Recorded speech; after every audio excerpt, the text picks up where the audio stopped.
¿Cuáles son las características más importantes de esta industria? Bueno, pues yo las he resumido en unos 8 puntos que yo creo que marcan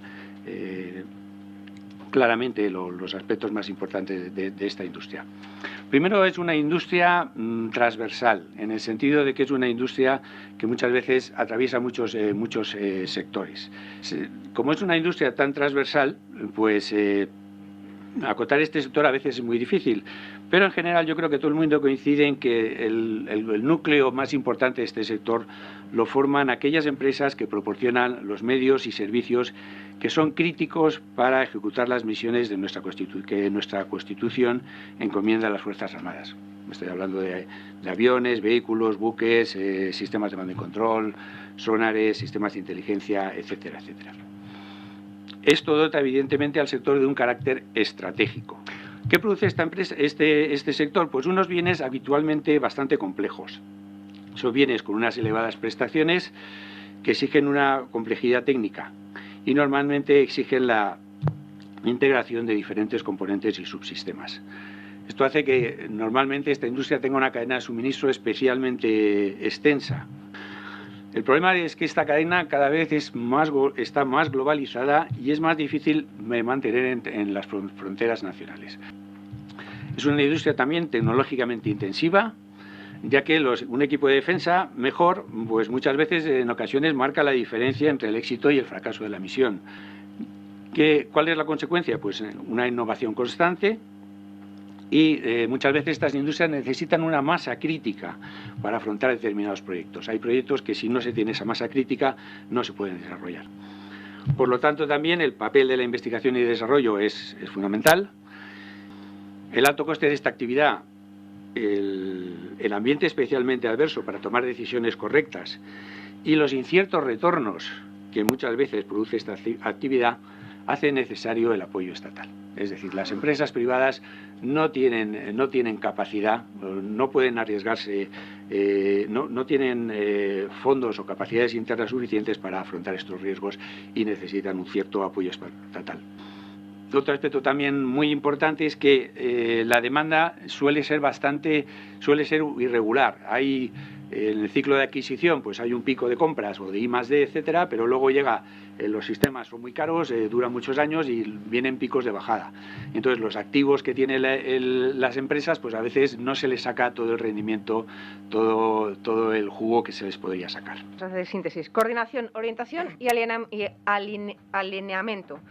Eso es fundamental entre la política de defensa, la política del planeamiento y la política industrial para que nuestras industrias tire para adelante, nuestra industria sea innovadora y nuestra industria crezca. Impulso de la base industrial y tecnológica de defensa, de la nuestra, de la española, para que salgan fuera y puedan competir, sobre todo en igualdad de condiciones o, que es lo que se obtiene, con superioridad. ¿Y para eso qué es necesario para nuestra industria? La promoción. La promoción desde las administraciones, la promoción desde el gobierno y que el gobierno, los ministerios, las secretarías, todas las administraciones apoyen a nuestra industria no solo para que su desarrollo en el interior del país satisfaga las capacidades militares, sino para que esté en condiciones de competir fuera. La famosa palabra que a veces es malinterpretada como lobby es necesaria. Tenemos que apoyar a nuestra industria no solo en España, sino fuera de nuestras fronteras. Es una industria que exporta beneficios, es una industria que exporta sobre todo humanidad. Creo que la industria nacional de defensa forma parte del sistema de defensa nacional y adolece de un mecanismo de relación estrecho con sus clientes. Sus clientes no son el Ministerio de Defensa, lo he dicho antes, ni es el Secretario de Estado de Defensa, ni es la Dirección General, son las Fuerzas Armadas. Las Fuerzas Armadas tienen un mecanismo de planeamiento que se basa en un flujo de información que procede de la Estrategia de Seguridad Nacional, de la Directiva de Defensa Nacional, de la Directiva de Política Militar, y a continuación pone todo eso en manos de expertos, que son los militares, que son los que tienen que definir lo que necesitan.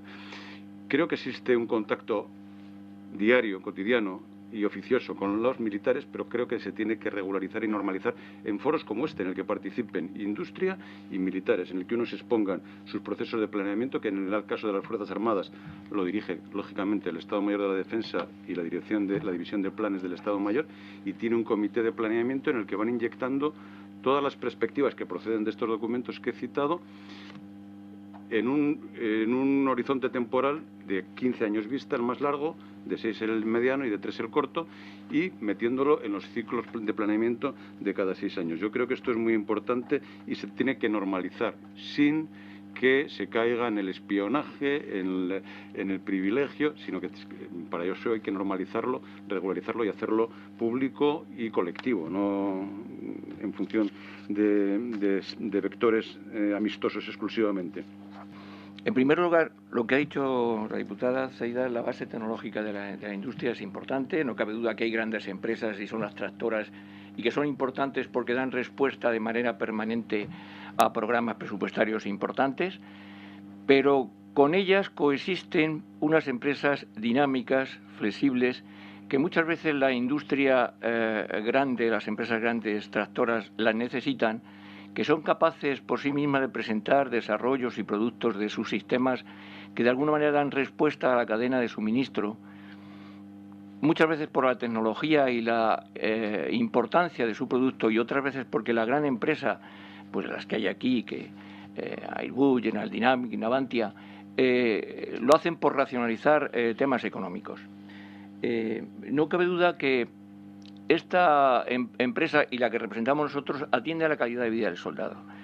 Sus productos son técnicos, no solamente las de ASMIDE, sino otras que no están en ASMIDE, se ocupan de lo que es el vestuario, el equipamiento del soldado, de la infraestructura inteligente, la ciberseguridad, es decir, todo lo que necesita un soldado desde que se levanta, porque está utilizando camaretas, está utilizando el vestuario de nuestras empresas, está utilizando la tecnología, está utilizando su catering, etcétera, etcétera. Esta es la industria que nosotros denominamos para la defensa y que es auxiliar, y en la que engloban un montón de empresas, prácticamente el 83% de ellas son de menos de 250 personas. Han tenido que buscar alianzas, como está haciendo las Fuerzas Armadas hoy en día. Las universidades son un centro importantísimo porque lo que buscan es investigar, tanto en la práctica como en la teoría, productos para equipar a las Fuerzas Armadas. Y lo hacen sobre todo con productos que están en entornos muy exigentes, de despliegues militares, y que pueden aportar muchísimo con su investigación y con su intervención en el I+D+I con nuestras empresas. Debido al tiempo, 3 mensajes fundamentales. El primero, precisamente, es para que haya un impulso de la industria, tiene que haber un impulso de la industria de la defensa. Nuestro objetivo es alcanzar que la industria suponga el 20% del Producto Interior Bruto de la economía de nuestro país. Y para que haya ese impulso de la industria es imprescindible, pues que haya, como he dicho anteriormente, un pacto por la industria, que haya un plan estratégico de la industria de la defensa, de nuestra defensa nacional, y en definitiva, pues que haya también, como se ha hablado en la anterior mesa, haya unos presupuestos generales del Estado aumentados, estables, y que en definitiva pues se pueda trabajar de forma conjunta con las empresas y darle la cobertura necesaria a nuestras Fuerzas Armadas. El segundo mensaje pues sería para el Estado, es decir, hoy podemos ver que es lo esencial, todos los que estamos hoy aquí, pues tenemos coincidencia en lo esencial, qué es lo que se tendría que abordar para tener una industria de la defensa más fuerte y que nuestras Fuerzas Armadas pues también tengan las capacidades necesarias. Y en cambio, pues echamos de menos que esto no se convierta en realidad, y es lo que esperamos. Para eso es lo que necesitamos, y le pedimos a los partidos más importantes de nuestro país, sobre todo a los dos que están hoy aquí y que tienen, bueno, pues la posibilidad de gobernar nuestro país, unidos a las instituciones públicas y unidos o incorporando también a los agentes sociales o a nuestras propias Fuerzas Armadas, pues que pueda haber un consenso para erradicar un poco pues todos los problemas que en la anterior mesa hemos podido ver. Y por supuesto a los ciudadanos. Los ciudadanos, primero, nosotros entendemos que tienen razones más que suficientes para estar orgullosos de nuestras actuales Fuerzas Armadas por la gran labor que están haciendo. Ya es un motivo más que suficiente para estar convencidos de la necesidad de darle un impulso a nuestra economía, a nuestra industria de la defensa. Pero, entre otras, también, como ha explicado el propio ponente, hay razones por el gran retorno que tiene la industria de la defensa para que no solo no se sienta acomplejado, sino que sean los propios los que demanden pues este crecimiento e impulso de los presupuestos y de la industria de la defensa. Damos voz a nuestros asistentes y enseguida ya, Zaida, si quieres hablar, podrás. Sí, la cuestión es la siguiente. Para las empresas es importante la predictibilidad y no todos los procesos de adquisición o todos los requerimientos de las Fuerzas Armadas se vehiculizan a través de un programa especial de armamento. Hay muchos métodos de adquisición. Pero creo que una cuestión que sería revisable y es importante para la industria es la duración de los contratos. Aquí hay un proceso, sobre todo, que aplica el apoyo al ciclo de vida, que es lo que al final te da el grado de operación, de operatividad, donde los contratos son demasiado cortos para que la empresa acometa inversiones y pueda amortizarlas en el periodo adecuado. Y la experiencia, y esto es un análisis comparado, lo está haciendo Francia desde hace mucho tiempo, el mundo anglosajón es el pionero en esto, genera muchas sinergias tanto de la industria con las Fuerzas Armadas. Pero esto solo se permite si hay un plazo largo para ejecutarlo. Y está relacionado también con lo que se ha evocado aquí, la colaboración público-privada. Lamentablemente, creo que no me equivoco y me encantaría equivocarme, en la Ley de Contratos del Estado de 2018 se excluyó esa forma de contratación. Ya no existe. A lo mejor es una trampa terminológica. Hay muchas formas de contratar, hay muchas formas de dialogar y esos ejemplos que menciona Gerardo deberían enseñar el camino. Pero esa forma jurídica ya no está disponible. Y yo creo que es algo que... Ha dicho dos cosas muy importantes. El tema de la colaboración público-privada y los contratos a largo plazo. Los contratos a largo plazo indudablemente son importantes. Nosotros tenemos el consorcio, la UTE que tiene el vestuario del Ejército de Tierra lo tenía 5 años, pero lo tenía a 5 años. Luego se hicieron 2 más 2.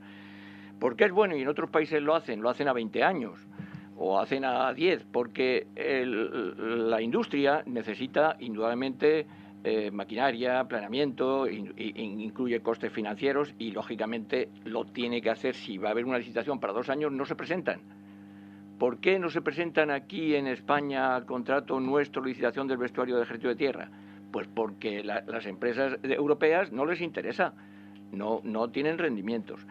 Y luego el tema de colaboración público-privada, y es una cosa que yo iba a decir, que ahí sí podéis ayudar, se incluyó en la ley anterior de contrato de Estado, en el artículo 13, de una manera como calzador, para no incurrir en déficit.